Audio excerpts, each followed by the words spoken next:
Hello, everyone. Welcome to week 3 of your EdTech Level 2 class.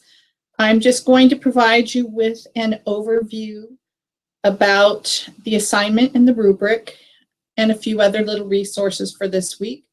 And then I'll let you go and I'll see you on Thursday. So this week you're going to be developing a lesson that takes into consideration not only the content standards, but the EdTech standards as well. And you'll also be considering what types of digital tools your students could use in order to share the information and knowledge that they've learned. So I'm going to switch to the assignment guide. I'll share that with you right now, and we'll do a real quick overview of it.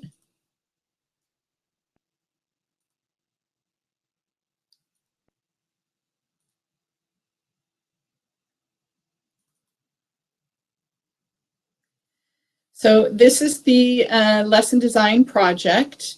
You'll examine how an instructor can tweak or modify a project so that students are not just following a recipe, but rather they are applying what they've learned to create something new.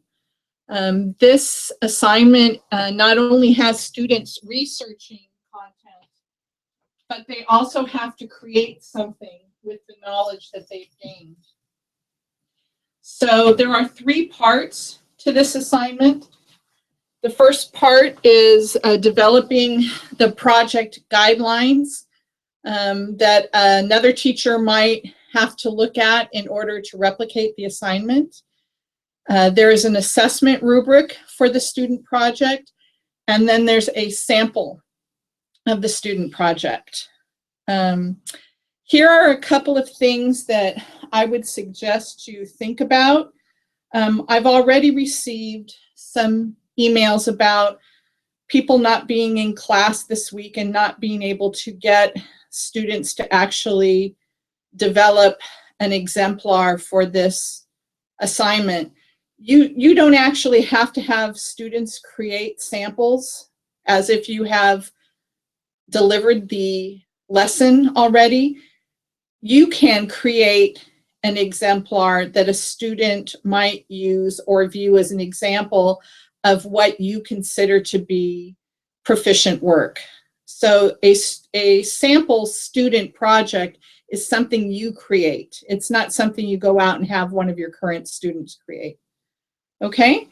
And the other thing that you might want to consider is thinking about a lesson that you've already delivered that you could modify or tweak. Maybe one that didn't go exactly the way you had hoped. Take a risk and revise it somewhat according to the assignment criteria. Incorporate a digital tool that your students must use, and maybe you can re-deliver it, or pick a lesson that you have coming up in the next few weeks and tweak it so that you can deliver it according to the criteria of the lesson that you have this week. What we really want is for this to be useful to you. So I would really encourage you to think about content that you are actually dealing with as you are presently teaching. So also consider the backwards design model, or any model that you may have been using, particularly in your last course. You know, the elements of that type of a model are that you think about the standards that you want the students to master at the end of the unit or the lesson. You unpack those standards into the discrete skills and knowledge that they must have when you complete the lesson or the unit. You define what proficient looks like for each one of those discrete bits of knowledge and skill. You know, identify what the characteristics are of a student who can do what you want them to do as a result of participating in your lesson and becoming proficient at the standards or the skills and content you want them to master. So identify the end product or create the assessment that they will have to complete following the lesson. Once you've created the project or the assessment for them, the product or the assessment, then you develop the rubric and make sure the rubric has levels of proficiency on it. And then you design the actual lesson. The next step is designing the lesson, determining what you're going to share, what resources are you going to use. And all of that comes in the portion of your assignment this week that's called identifying the guidelines, right? So in the guidelines, you're going to determine how is the lesson delivered? What are the tools the students are going to use? What are the resources they're going to need and you're going to need? How should it be delivered? Those kinds of things, right? So again, reflect on what you got from your last course, but think about that backwards planning model too as you develop the lesson for this week's assignment. So now I'm going to switch to the rubric. And you will notice I've highlighted a few things in this again. Please note that when you are done with this assignment, you will either upload a link to a Google Doc or a Google folder that has the 3 components in it, or you'll combine your 3 components into one folder, a Word doc or something similar, and then you'll upload that to Blackboard so that I can access it and score it. So here's the rubric. Everything in blue on this rubric is about the guidelines for the lesson that you are developing, right? So here's the, what are the essential standards, the essential questions that students are supposed to be able to answer, or the essential knowledge that they're supposed to secure by the end of the lesson. What are the ed tech standards that they're supposed to be proficient in? What are the resources and technology they're going to need? The procedures, the instructions. So everything in blue on the rubric has to do with the guideline portion of your week 3 assignment. Everything in purple has to do with the rubric that you are going to develop for the student lesson, the product that the students will develop. And then everything here in red relates to the sample student work that you are going to submit as an exemplar of what the students will create as part of this lesson. All right. So the next thing I want to show you is a resource that I pulled together for you. Oh dear, that's not the one I want. Let me see. Here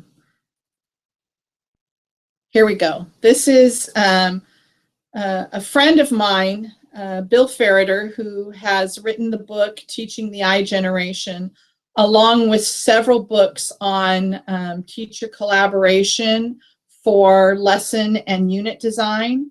I wanted to share his blog with you, which you might be able to use for your week 4 assignment. But his blog has a lot of really great information on lesson design, particularly in relation to using digital tools. And then this very first link here takes you to a wiki that Bill put together for me for some work we are doing at Fremont Unified School District with, they have They have nearly 1,000 teachers in that district, and it's some work we're doing to train teachers on how to develop standards-aligned units and lessons collaboratively. And there are some lesson design templates in this resource, as well as on this wiki, a lot of digital tools that he uses. He's still teaching. He is a 6th grade science teacher at the middle school in North Carolina. And so he's very involved in embedding ed tech into his instruction. So this wiki would give you not only some ideas on how to develop a lesson, but also what kinds of tools you might be able to use to engage students and develop some products, create some products, some student products. So I wanted you to have this as well. Okay, I have also developed a handout that I sent to you, and is also in this folder, that includes some resources that I thought you might find interesting on Engage New York is a place you might go to find some sample lessons. Achieve the Core is another place. And the Teaching Channel, all three of those I use regularly. They have great lessons that include digital resources. Another place that you might go to, if you have access and your district has given you a password, is the Smarter Balanced Digital Library. There are all kinds of resources there for you for lesson development and ed tech integration as well. And these are all in a document that I slipped into a folder that I sent you a link to today. It's the Hangout folder for week 3. It has all these resources. Additionally, I wanted to remind you that you have used Erasma.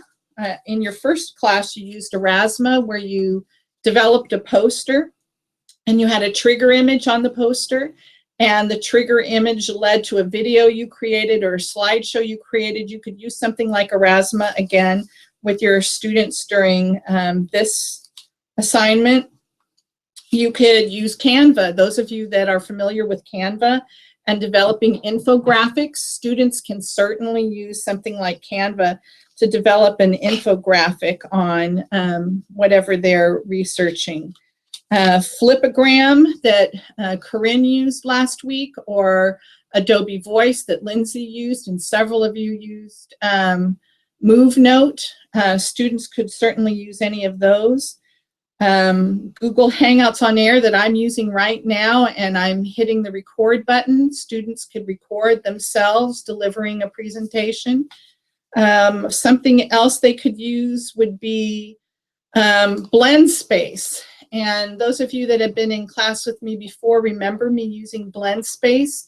It's a place where you build a wall of tiles, and you can drag in from your computer or from the internet resources on any topic.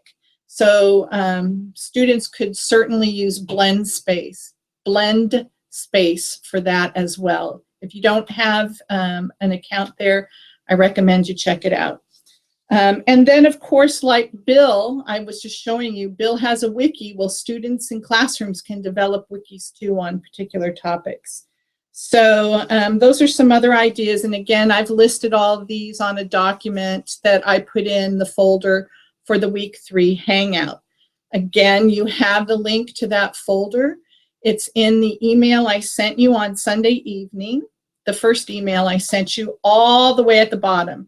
After you read all the information I've given you on the assignment and a couple of other updates, you go all the way to the very bottom and you'll see the link to the Hangout Week 3 folder that I provided for you. So let's see. Once again, there's 2 emails I sent on Sunday, one about Bill and his wiki, another about the week 3 assignment.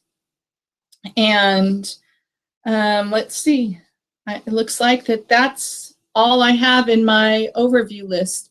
Please make sure you read that one ISTE document that is posted on Blackboard, and make sure that you read the assignment description in the email that I sent you, the one linked to the email I sent you, because I made a slight change to what was posted on Blackboard. I think you'll find it easier to navigate the one that I posted, the assignment description I posted in the email.